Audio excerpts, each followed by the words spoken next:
Hello दोस्तों आज की वीडियो में आपका स्वागत है। दोस्तों इस वीडियो के अंदर हम आपको दिल्ली पुलिस कांस्टेबल में 20 दिसंबर की शिफ्ट में जो मैथ्स के क्वेश्चन पूछे गए थे वो सारे क्वेश्चन करवाएंगे।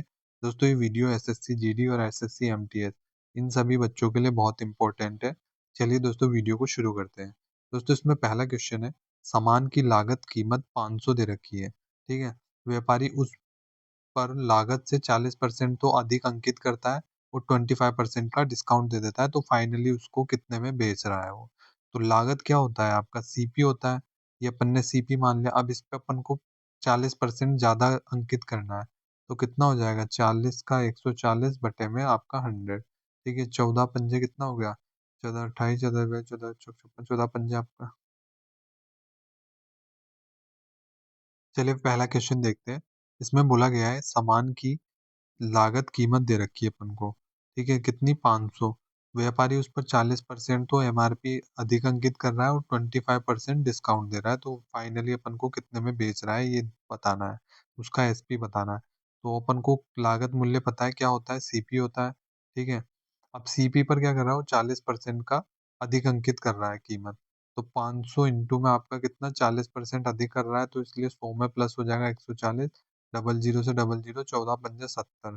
तो कितना हो गया अपना एमआरपी, 700 हो गया। ठीक है, अब इस पे 25% का डिस्काउंट दे रहा है, तो 25% का 100 में से देंगे तो कितना हो जाएगा 75 बटे में 100।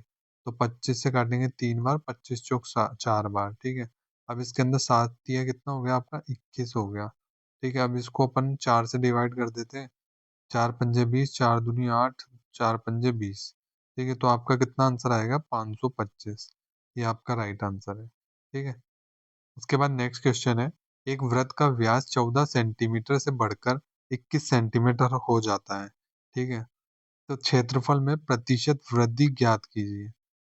तो कितना हो गया, 14 सेंटीमीटर उसका व्यास था और 21 बढ़ गया है, तो इसकी त्रिज्या यहाँ पे कितनी होगी, 7। ठीक है, और यहाँ पर कितनी हो जाएगी, ये 21 है तो इसको पॉइंट में लिख देंगे अपन थोड़ा। ठीक है, तो अपन क्या करेंगे, पहले इसका क्षेत्रफल निकाल लेंगे। क्षेत्रफल क्या होता है, पाई आर स्क्वायर। तो यहाँ पे भी पाई आर स्क्वायर, पाई से पाई आपका कैंसिल हो जाएगा। ठीक है, अब आर का मान कितना है अपना, 7 × 7। ठीक है, अब 21/2, 21/2। ठीक है, तो अब क्या हो जाएगा, ये आपका 7 से काटेंगे 7 3 बार, 7 से काटेंगे 3 बार। तो ये आपका डबल टू है, ये इधर चल जाएगा, 2 दूनी 4 इधर, 3 तिया 9 इधर। तो इसका डिफरेंस कितना है, 5 का अपॉन में किसमें, 4 में, इंटू में 100। ठीक है, 4 से काटेंगे 5, 25 बार चल जाएगा। 25 चौक 100, 25 पंजे 125, तो कितना आंसर आ गया, 125%। ठीक है, इसके बाद नेक्स्ट क्वेश्चन देखते हैं अपन। एक पंखा 600 रुपए में खरीदा गया और 450 में बेच दिया गया। 600 में तो उसने खरीदा है और 450 में उसने बेच दिया है। ठीक है, ये आपका एसपी हो गया। अब इसका डिफरेंस कितना है, 5 और एक 6। इसका डिफरेंस कितना आ रहा है, 15 आ रहा है। ठीक है, 15/60 इंटू में 100 हो जाएगा आपका। ठीक है, तो 15 चौक 60 हो गया आपका। अब ये डबल जीरो से आपका ये डबल जीरो कैंसिल हो जाएगा, मतलब तो आपका आंसर आ जाएगा ये 25%। एक आदमी 80 रुपए में 6 पेन खरीद रहा है और 2 पेंसिल खरीदता है। अगर एक पेंसिल की कीमत एक पेन की कीमत से 10 रुपए ज्यादा है, तो पेन की कीमत से ज्यादा है पेंसिल की।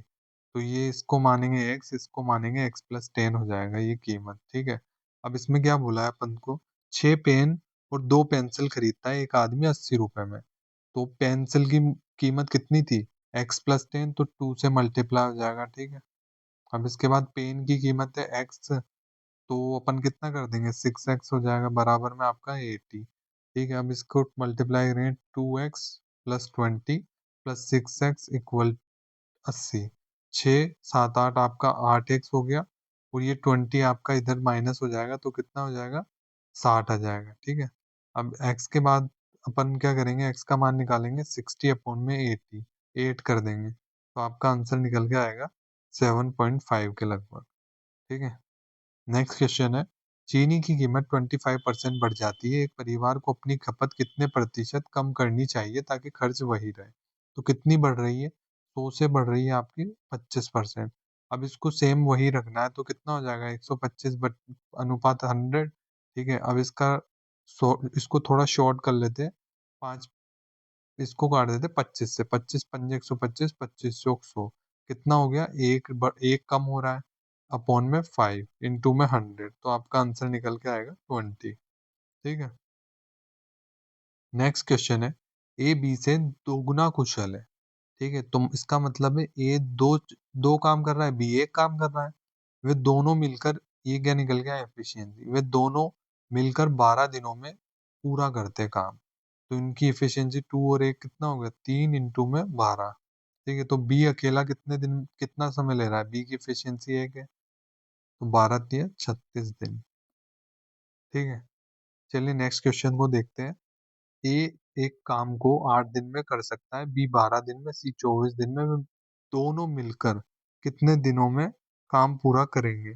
ठीक है, ए एक काम को कितने दिनों में, 8 दिन में कर सकता है, बी 12 दिन में, और सी 24 दिन में। तो इसका एलसीएम ले लेंगे, 24 आएगा, 8 से 3 बार होगा, 12 से 2 बार, 24 से 1 बार। ठीक है, वे दोनों मिलकर कौन दोनों मिलकर, ए एक काम को 8 दिन में कर सकता है, बी और 12 दिन में, सी 24 दिन में। हाँ, तो बी और सी बताना है इसमें, 3 4 5 6 6 6। हाँ, इसमें बोला है वे दोनों मिलकर, तो ये आपका क्वेश्चन थोड़ा गलत हो जाएगा। दोनों की जगह यहाँ लिखना था इनको कि वो पूरे लोग कितने दिन में काम करेंगे, तो इसका आंसर जब भी 4 आएगा। ठीक है, 3 4 5 6, तो 24 बटे में आपका कितना, 6, तो 6 से काटेंगे, 6 चौक 24। ठीक है, तो ये आपका क्वेश्चन रॉन्ग था।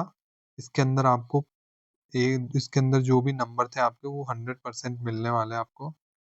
चलिए नेक्स्ट क्वेश्चन देखते हैं। दो कारों का स्पीड का रेशो दे रखा है अपन को। ठीक है, ये क्या दे रखा है, स्पीड का रेशो 5:7। अगर धीमी कार 5 घंटे में 300 किलोमीटर चलती है, तो तेज कार की स्पीड बतानी है। तो अपन चाल बराबर दूरी बटे समय लगा लेते हैं। ठीक है, अब इसके अंदर 300 किलोमीटर दे रखा है, अपन इसको 5 से डिवाइड करेंगे, तो 5 × 30, तो आपका आंसर कितना आया, ये स्पीड आपकी निकल के आई 60। ठीक है, धीमी कार की स्पीड है, मतलब ये 5 का मान है, तो अपन को 7 का निकालना है। ठीक है, इससे अपन का 12 कटेगा, 12 × 7 करेंगे, 12 7 84, तो आपका राइट आंसर 84 हो जाएगा। नेक्स्ट क्वेश्चन में हमें दिया है, एक बगीचे में 30 पेड़ों की औसत ऊंचाई दे रखी है 15 फीट, और 18 पेड़ों की औसत ऊंचाई 16 फीट है, तो 12 पेड़ों की औसत ऊंचाई बतानी है। तो अपन लिख लेंगे, 30 पेड़ों की दे रखी है अपन को 15 एवरेज, 18 की दे रखा है अपन को 16, 12 का अपन को एक्स निकालना है। तो अपन सिंपली इसको 15 या 45 इसको मल्टीप्लाई करेंगे, इक्वल में किसके करेंगे, 18 × 16 में। ठीक है, प्लस में 12 इंटू में आपका एक्स हो जाएगा। ठीक है, अब इसका क्या हो जाएगा, आपका 18 आपको इंटू में 16 करना है, तो कितना हो जाएगा, ये लगभग 2288 हो जाएगा, प्लस 12 एक्स हो जाएगा। अब 288 को अपन इधर 450 में से माइनस करेंगे, तो आपका 162 के लगभग आएगा। उसके बाद 12 से अपन इसको डिवाइड करेंगे। ठीक है, तो आपका आंसर आ जाएगा 13.5। ठीक है, नेक्स्ट क्वेश्चन देखते हैं अपन। इसमें बोला गया है, रूट 30 को अपन, इसके अंदर मैंने आपको बहुत बार सिखाया है क्या करना होता है। इसमें अपन को सिंपली, जैसे ये 30 है, तो इसका डिवाइड करना है अपन को किससे, ऐसा गुणनखंड देखना है जिसका डिफरेंस 1 हो। ये आ गया डिफरेंस 1। अब इसमें माइनस दे रखा है, तो आपका आंसर 5 है, और अगर प्लस दे रखा होता तो आपका आंसर 6 होता। इस क्वेश्चन को देखते हैं। इसमें बोला गया है, एक त्रिकोणीय जमीन की भुजा दे रखी है 20 सेंटीमीटर, 20 मीटर, 21 मीटर, 29 मीटर। परिधि के साथ एक रास्ता बनाना है, जमीन का क्षेत्रफल और रास्ते की लंबाई। मतलब इसका आपको एक तो पैरामीटर निकालना है, रास्ते की लंबाई, और एक इसका आपको एरिया फाइंड करना है। तो इसको कैसे करेंगे अपन, इसमें अपन एक त्रिभुज बना लेते हैं। सबसे पहले 20, 21 और ये 29 आपकी भुजाएं हो गई। ठीक है, अब आप इसके अंदर ये विषमबाहु त्रिभुज है, तो S S minus A, S minus B, S minus C, ये वाला फॉर्मूला लगा सकते हैं। ठीक है, अब इसके अंदर सबसे पहले तो एस निकालना है। एस कैसे निकलेगा, टोटल भुजाओं का योग करके निकलेगा। 9 और 1 10, 0 2 2 4 और 1 5। ठीक है, 9 10 की 0 2 2 4 5 6 7, तो 70 हो गया आपका एस।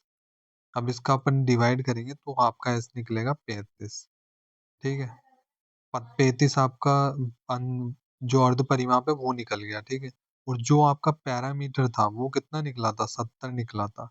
तो आपका एक आंसर तो आ गया, पैरामीटर रास्ते की लंबाई 70 है, तो आपका डायरेक्ट यहीं से आ जाएगा 70। एक ही चीज फाइंड करके आंसर निकल जाता है। इसके बाद अगर आपको नेक्स्ट एरिया भी निकालना है तो क्या करेंगे आप, इसमें आपको 35, फिर 35 - a, 35 माइनस आपको 21, 35 माइनस आपको 29। इसको पूरा सॉल्व करना पड़ेगा, तब जाके आपका आंसर 210 आ जाएगा। ठीक है, आप इसको निकाल लेना। नेक्स्ट क्वेश्चन है, इसमें दे रखा है यदि एक ठोस अर्ध गोलार्ध का, मतलब अर्ध गोला है ये, इसका कुल सतही क्षेत्रफल दे रखा है। सतही क्षेत्रफल क्या होता है, 3 πr² बराबर कितना है, 462 के। तो अपन को सिंपली इसमें मान रखना है। ठीक है, r² बराबर में 462। r² इधर रहने देंगे, बाकी सारी टर्म को उधर लेकर जाएंगे। फिर इसके बाद 3 हो जाएगा इंटू में। अब इसको अपन काट लेते हैं, 6 4 10 11 12, 3 से काटेंगे ऊपर वाली टर्म को, 3 से एक बार, 3 × 5 = 15, 3 × 4 = 12, 11 से काटेंगे, 11 से एक बार, 11 × 4 = 44, 11 दूनी 22, 2 से काटेंगे 7 बार, तो 7 × 7 आपका आर आ जाएगा 7। अब इसके अंदर आयतन निकालना था। तो गोले का आयतन क्या होता है, जो अर्धगोले का आयतन, 2/3 πr³ ठीक है, अब इसके अंदर 2/3 पाई का मान रखेंगे 22/7, आर का मान रखेंगे 7 × 7 × 7।